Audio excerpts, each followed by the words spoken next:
Pick a horse at wide receiver not named Malik Benson for the season. Pick a guy that you think maybe he doesn't go to the level that we're all hoping that the player does, but who would be your guy? This is the guy I'm going to ride with. This is the guy I hope emerges to be that second receiver. It's going to sound strange for me to say this. It's, meet the boss, the same as the old boss, the new boss thing.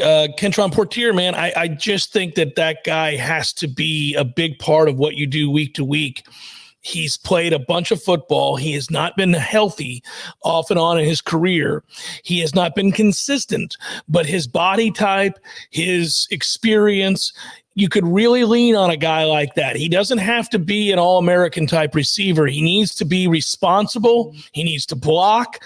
You need to be able to run the ball to get him the ball and play action. I think he can be a big body receiver that you depend on week to week. I think everybody else kind of plays a different role than Kentron Portier. He's the guy that's been in this system the longest. He's the guy that has the body type you would think to be able to block out on the edge in the quick game and the screen game. He's the guy that I think can make the tough contested catch on this roster compared to some of the smaller guys that are speedsters. So I just need Kentron Portier to emerge. It would be awesome if if Darion was able to emerge with him because they're very similar players. I know it's a big if, guys. I can hear you right now yelling at your radio. There's zero chance, Jeff, those two guys stay healthy long enough to aid us in this endeavor. But you don't know that. Just because somebody's been injury prone in the past does not mean necessarily that they'll be injury prone this season. There are countless examples to give when which a player was written off because they weren't productive and maybe they had a couple of years in which they were banged up and then they emerged healthy for the first time in their career and they had a very, very good season. We've seen that happen before. I'm hoping that's the kind of thing that happens to those two kids, Kentron Portier in particular, because I think he's the most skilled of that body type. Yeah, I would say Darion for me. Give me Darion as that guy. The skill set, it fits what we need. You could still have an outside weapon that can help you in situations where you're in the red zone. Literally, this is the segment we're doing. Kyle Morlock can also be that player as well. But Darion has a unique skill set that, if healthy and if consistent, I know, if, we'll see. Second down would. Before we get to second down, I want to throw this one other thing in there. My answer would have been Hakeem Williams.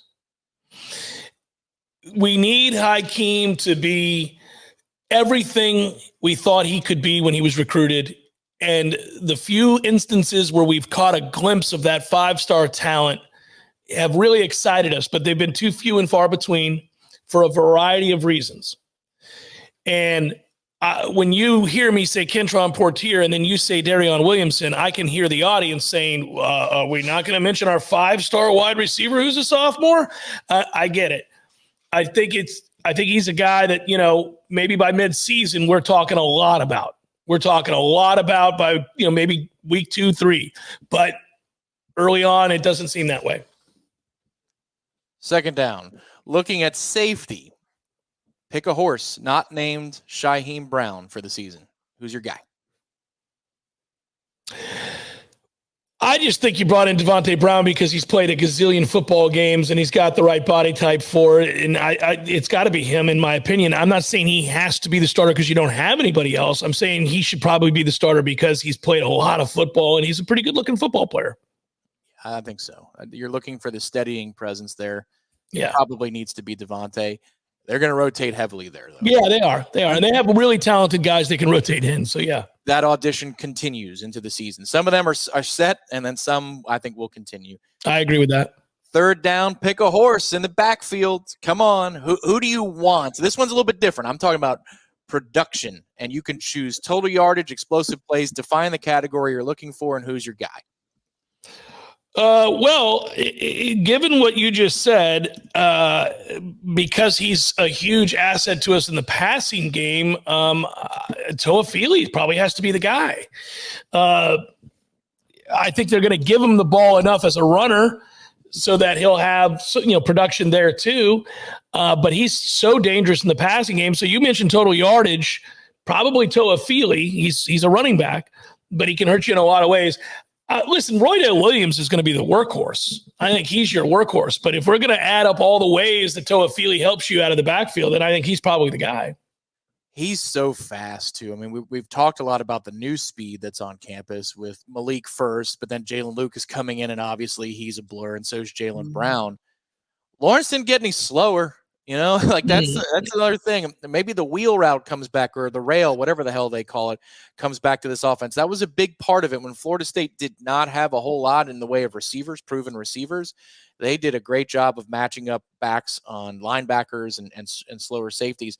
Actually, one of the crimes, unfortunately, in the way the Clemson game finished, we might have won that game outright before overtime. There was a rail route or two where we had a guy, and I don't know why we didn't see him, but that might come back to the offense this year. And if it does, Jalen Lucas is an excellent candidate, but Toafili's a very, very good one. And then the fourth down question, same theme. Pick a horse, freshman.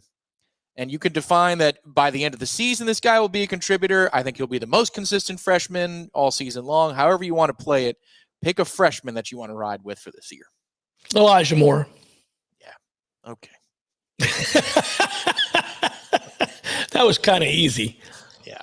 Although listen, Lewayne McCoy is a good player, and I think if he continues on the track that he's on, he'll be a big part of what we do by midseason. Maybe even early on, he impacts games, but he doesn't have Elijah's body type. So Elijah Moore is a different looking kid, and I always side if you're two equally talented guys are out on the field together, give me the bigger one. Yeah, agreed. There are situations that already we don't have. If we had Johnny Wilson on this roster, Elijah gets buried more, right? But because you don't, Elijah probably gets some run. I think by the end of the year, Landon Thomas could be that guy. Chris Thompson does not parse with pleasantries and hype, if you will. Right. He doesn't talk kids up very easily. The fact that Landon, wearing a red jersey, as red as the font of the red zone above us, in practice versus the garnet jersey, that sends a message about availability. But that Chris Thompson thinks enough of the kid before going through a fall camp, full bore, man, that tells me that detail-wise, they trust him. And if you're trusted and it's that position in Mike Norvell's offense, by the end of the season, not early in the season necessarily, but by the end of the year, Landon Thomas could be a real problem. They also have a guy that it's probably really unfair for us to continue to talk about because he reclassified. I mean, this is a kid, you always hear the phrase, he should be in high school. He should really be in high school. And he's already an impactful player. That Williams kid is considered a tight end.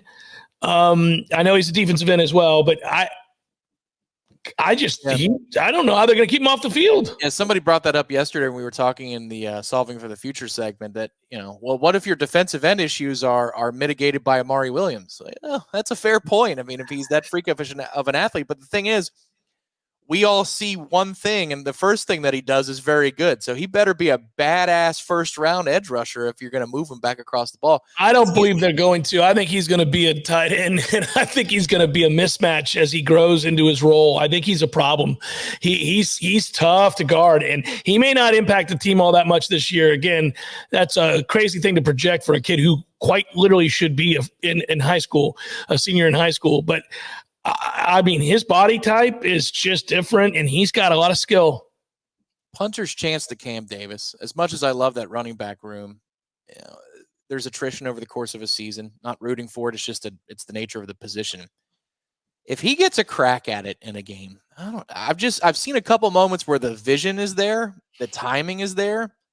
Well, if you have the vision and the timing and that's your body type, I mean, they might give you looks. You might actually be able to climb up the chart and get at least a couple of carries. Yeah. It's just that room is so loaded, it's hard to put him atop the list and answer Cam Davis. It's just Elijah Moore is a much better bet, a much safer bet. Yeah, I think there's a greater need for Elijah Moore than there is Cam Davis. Yeah, that's probably how that works.